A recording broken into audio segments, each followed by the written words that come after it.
నమస్కారం వార్తలకు స్వాగతం. ముందుగా ముఖ్యాంశాలు. డిప్యూటీ సీఎం బట్టి విక్రమార్క ప్రెస్ మీట్, పలు అంశాలపై వివరణ.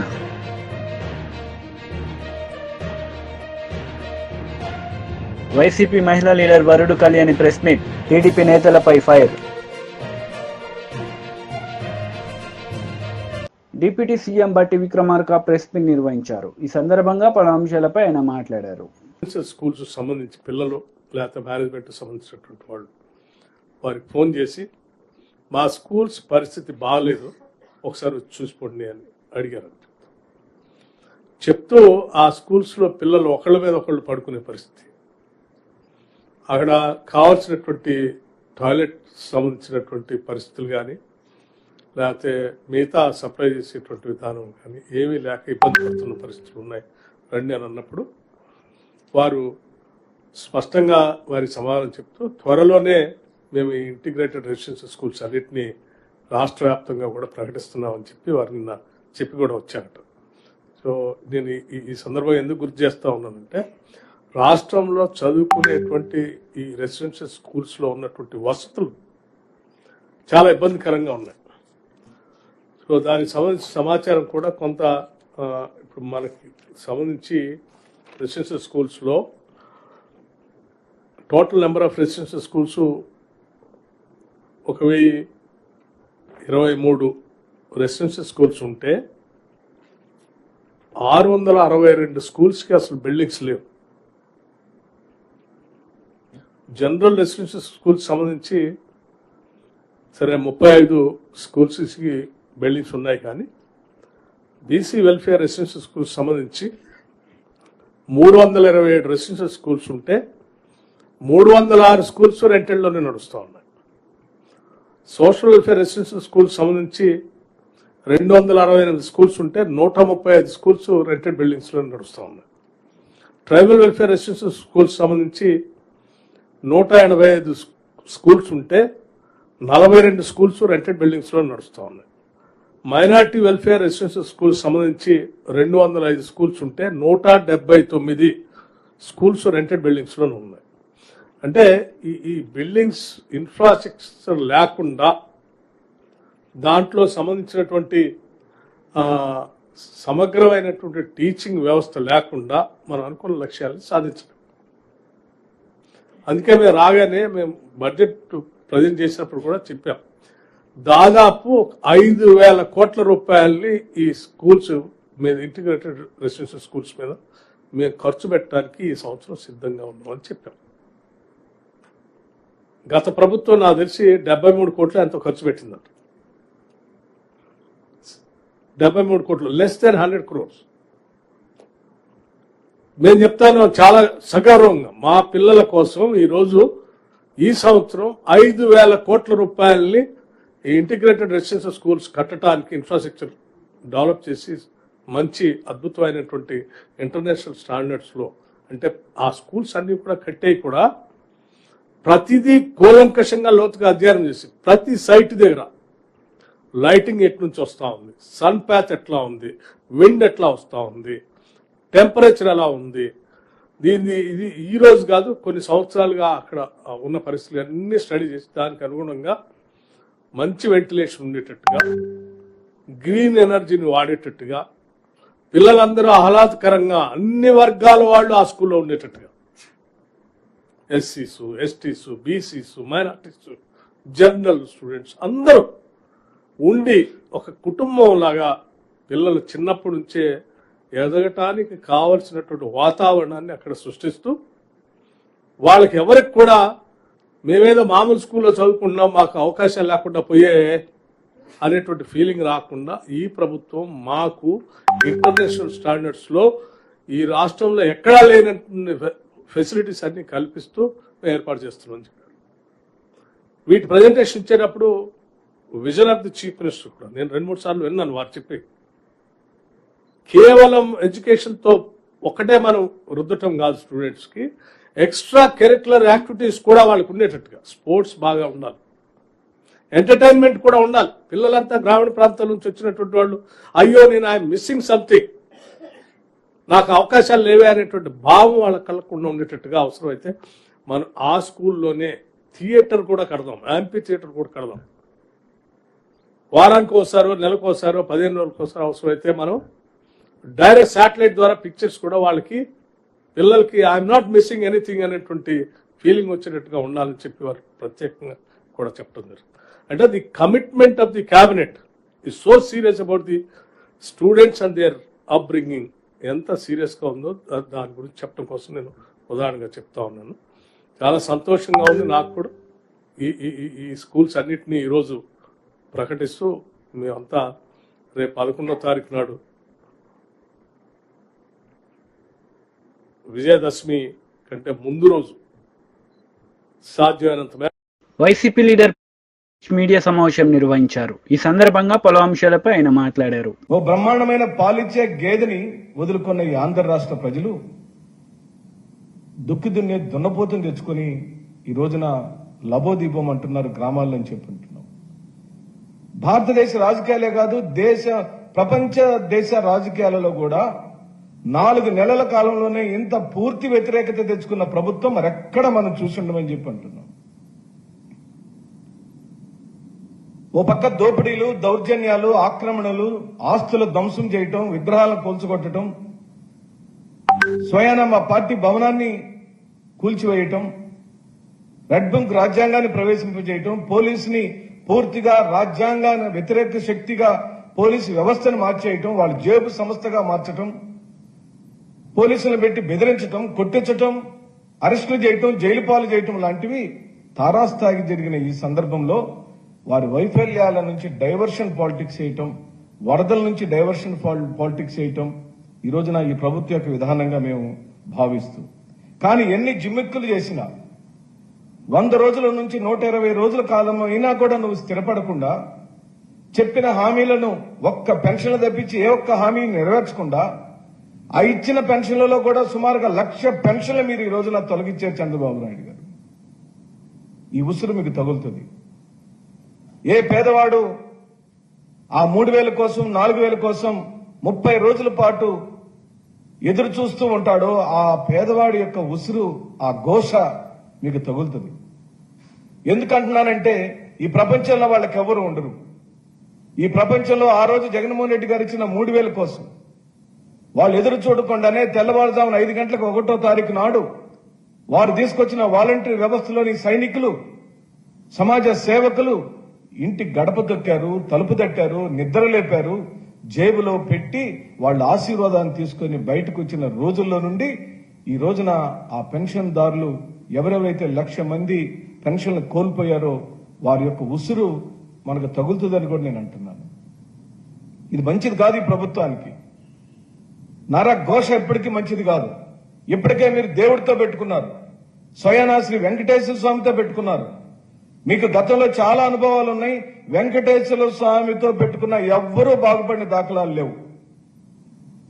అది మీరు, మీతో పాటు వేషధారణలతో ఈ రాష్ట్రాన్ని మత విద్వేషాలు రెచ్చగొట్టే విధంగా మరి అతి సామరస్యమైన ఆంధ్రప్రదేశ్ ని మతాలతో, కులాలతో, ప్రాంతాలతో చిన్నాభిన్నం చేయాలనుకున్న ప్రతి శక్తికి వెంకటేశ్వర స్వామి సమాధానం చెప్పాలని ఈ సందర్భంగా నేను మనవి చేస్తూ, 2014-19 కాలంలో మీరిచ్చిన అనేకమైన జీవోలు, ఒక మారేమో ఏపీఎండిసి ద్వారా అమ్మకాలని చెప్పారు. కొన్నాళ్లు గడిచిన తర్వాత దాన్ని పునర్సమీక్షించి మండల సమైక్యల ద్వారా అమ్మకాలని చెప్పారు. మళ్లీ మంత్రిమండలిని పెట్టారు, మళ్లీ సమీక్షించారు. సబ్ కమిటీ ద్వారా కొన్ని సూచనలు అడిగారు. సబ్ కమిటీ ఇచ్చిన సూచనల మేరకు మరి టెండర్ కమ్ ఆక్షన్ నిర్వహించమని సబ్ కమిటీ చెబితే దానికి ఒక జీవో ఇచ్చారు. మళ్లీ ఆ జీవోని అలాగే ఉంచుకొని 2016 జీవో నెంబర్ 43 ఏప్రిల్ 6వ తారీఖున రిలీజ్ చేశారు. సుమారుగా 19 జీవోలు 2014 నుంచి 19 కాలంలోనే నారా చంద్రబాబు నాయుడు గారు ఈ ఇసుక విధానం మీద ఆయనే స్వయంగా 19 జీవోలు ఇచ్చాడు. కేవలం ఇది దోపిడీకి అనేక మార్గాలను వెతుక్కుంటూ వచ్చాడని మనం చేస్తున్నాం. స్వయంగా నారా చంద్రబాబు నాయుడు గారు నివాసం ఉంటున్న కరకట్ట ప్రాంతంలోనే, కరకట్టకు ఆనుకునే, కరకట్టకి వెనకనే దోపిడీ యథేచ్ఛగా జరిగింది. పూర్తిగా అది లోకేష్ గారి యొక్క కంట్రోల్లోనే జరిగిందని ఆ రోజు నారుడు ఉండేది. మరి ఈ రోజున అలాంటి పరిస్థితులను ఫోటోలు వీడియోలు తీసిన ఆధారాలు బొచ్చుడని ఉన్నాయి. మీరు వారందరినీ కూడా భయభ్రాంతులు చేసిన సందర్భాలు గత ప్రభుత్వంలో జరిగినాయి. వైఎస్ఆర్సీపీ తీసుకొచ్చిన విధానాలలో ఓపెన్ టెండర్ సిస్టమ్ ఉంది. ప్రత్యక్షంగా ఎవరైనా పాల్గొని ఉండొచ్చు. ఆ ఓపెన్ టెండర్ సిస్టమ్ పూర్తిగా కేంద్ర ప్రభుత్వ సంస్థ ఆధ్వర్యంలో జరిగింది.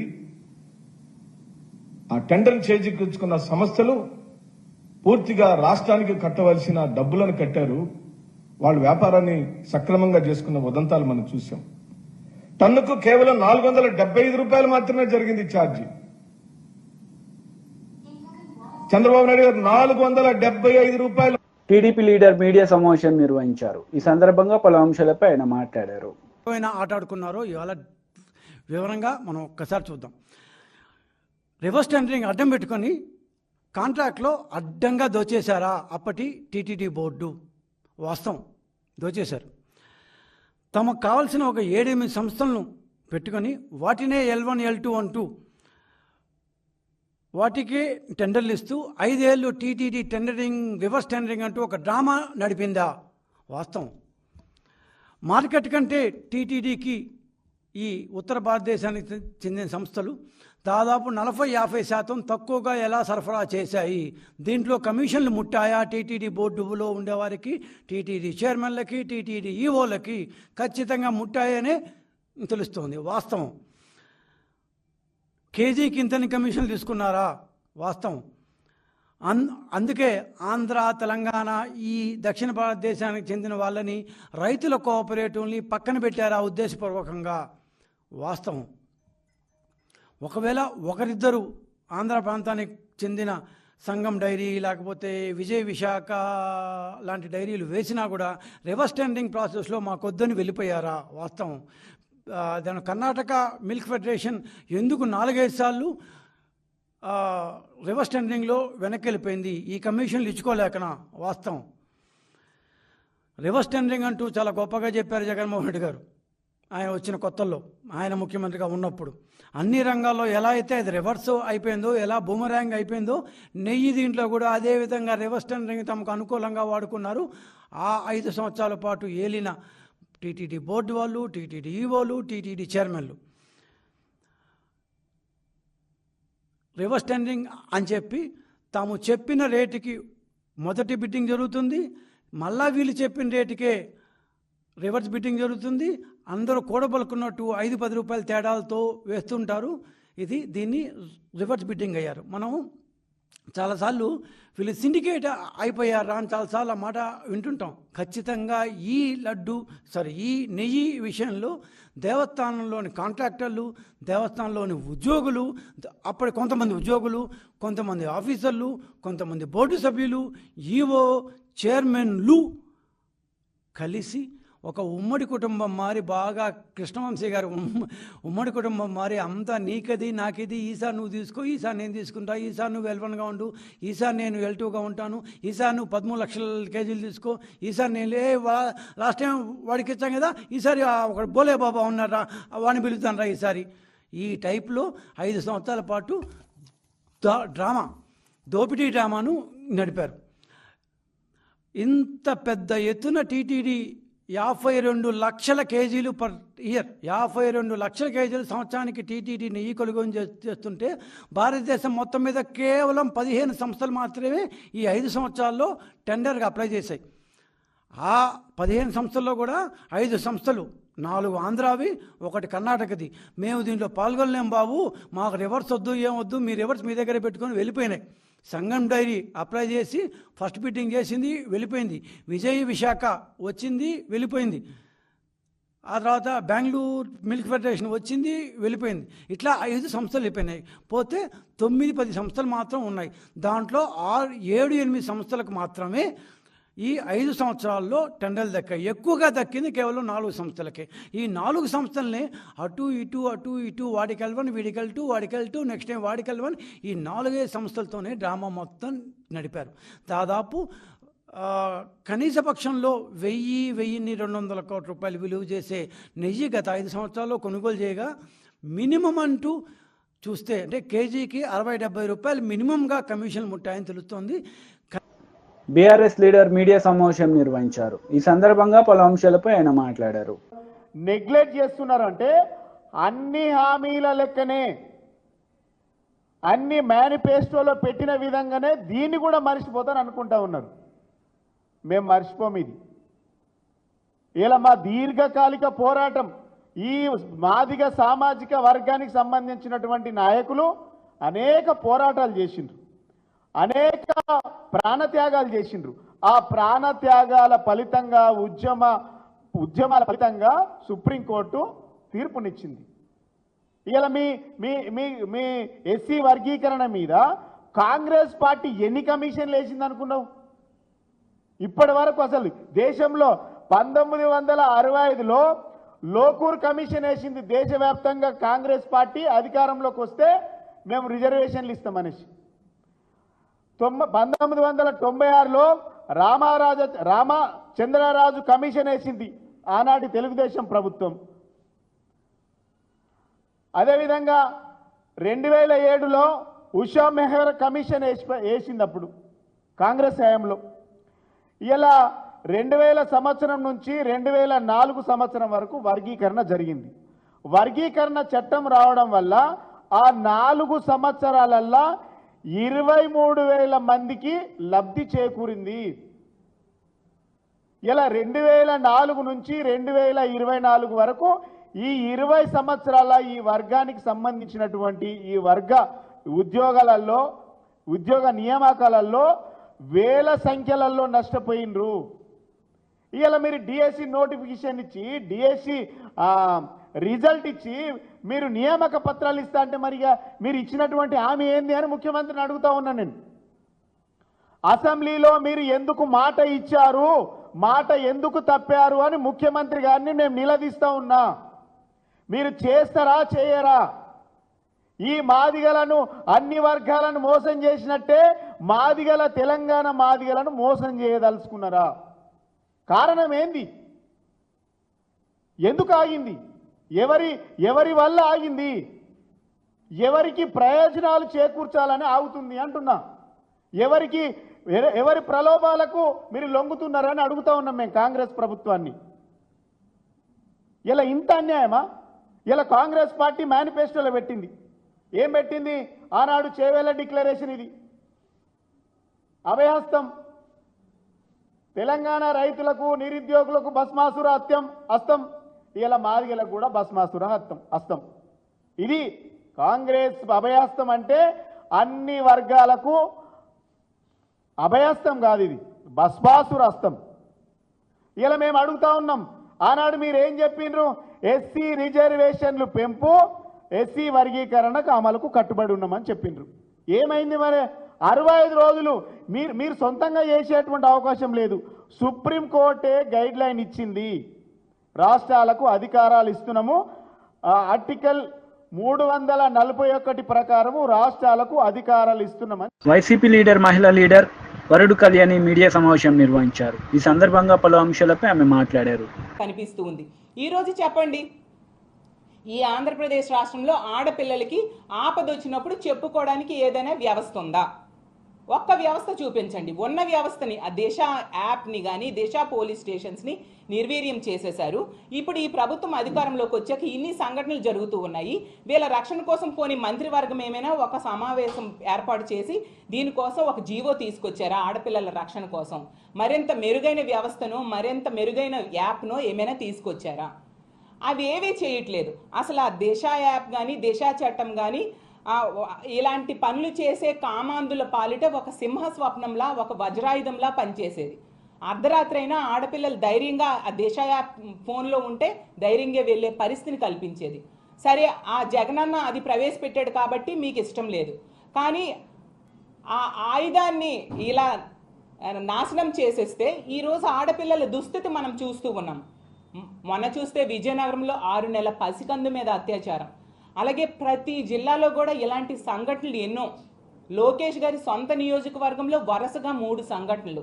అలాగే మనం చూసాం కోవెలకుంటలో తీసుకుంటే ఒక మతి స్థిమితం లేని ఆడపిల్లని అత్యాచారం చేయడం. అన్నింటికంటే ఘోరం మనం చూసాం గొడ్లవల్లేరులో 300 మంది ఆడపిల్లలు సీసీ కెమెరాస్ పెట్టేశారని వాళ్ళు మొత్తుకొని ధర్నాలు చేసినా కూడా కనీసం ఎవరూ పట్టించుకోలేదు. సరికదా హోమ్ మినిస్టర్ గారు కానీ డీజీపీ గారు కానీ వెళ్ళి అసలు ఏం జరిగిందో తెలుసుకునే ప్రయత్నం కూడా చేయలేదు. అంటే ఆడపిల్లల మీద ఎంత నిర్లక్ష్య ధోరణి, ఆడపిల్లల మాన ప్రాణాల మీద ఎంత నిర్లక్ష్య ధోరణి ఈ కూటమి ప్రభుత్వానికి ఉందో మనం అర్థం చేసుకోవచ్చు. ఇలాంటి దారుణమైన సంఘటనలు వీళ్ళు కొనసాగుతూ ఉంటే ప్రజలన్నీ గమనిస్తూ ఉన్నారనే విషయం మర్చిపోకూడదని నేను తెలియజేస్తూ ఉన్నాను. అలాగే పవన్ కళ్యాణ్ గారు తీసుకుంటే చెప్పారు ఎన్నికల ముందు 30,000 మంది ఆడపిల్లలు కనిపించట్లేదంటూ ఉపన్యాసాలు ఇచ్చారు. మరి ముచ్చుమరి సంఘటన జరిగింది.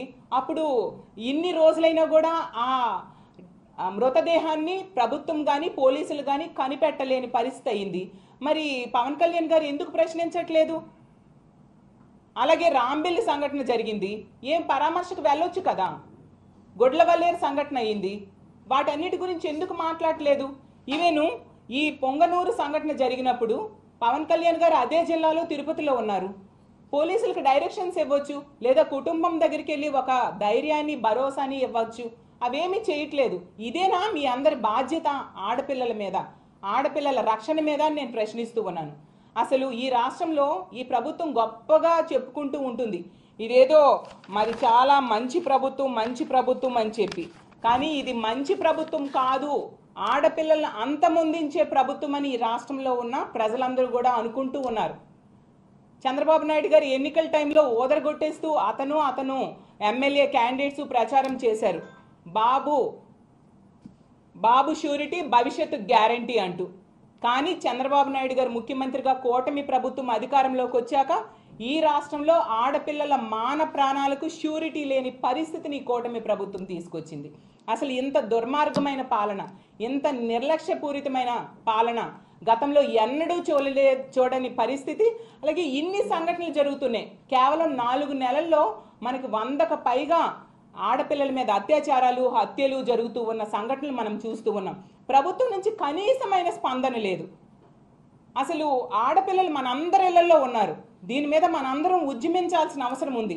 అసలు ఈ పొంగనూరు విషయంలో ఎన్ని మహిళా సంఘాలు అయితేనేమి స్వచ్ఛంద సంస్థలు పెద్ద ఎత్తున పోరాటం చేసి. వార్తలు ముగించే ముందు ముఖ్యాంశాలు మరోసారి. డిప్యూటీ సీఎం బట్టి విక్రమార్క ప్రెస్ మీట్, పలు అంశాలపై వివరణ.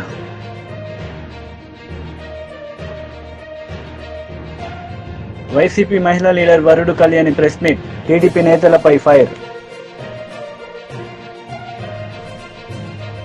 ఈ వార్తలు ఇంతటితో సమాప్తం. తిరిగి ప్రసారమయ్యే వార్తల్లో మళ్ళీ కలుద్దాం. అంతవరకు సెలవు. నమస్తే.